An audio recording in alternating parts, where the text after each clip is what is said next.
22 जुलै अजितदादांचा वाढदिवस आहे।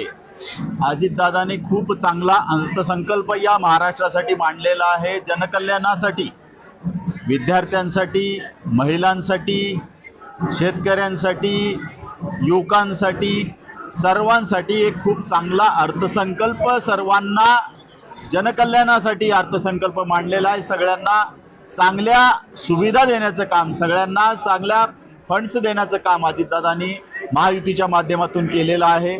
अजित पवारांच्या आजच्या या वाढदिवसानिमित्त आम्ही आई जगदंबा तुळजाभवानी मातेच्या चरणी आज आम्ही महाआरती करतोय, महाअभिषेक करतोय आणि जगदंबा चरणी साकडं घालतोय की आमचे नेते आदरणीय अजितदादा पवार यांना उदंड आयुष्य लाभो व येणाऱ्या विधानसभेनंतर अजितदादा पवार या महाराष्ट्राचे मुख्यमंत्री होऊन या महाराष्ट्रातील जनतेला सुखी करण्यासाठी अजितदादांना बळ दे, ताकद दे, त्यांना मुख्यमंत्री करण्यासाठी आशीर्वाद दे, असे आशीर्वाद आम्ही या निमित्तानं आज जगदंबेचरणी मागितलेला आहे।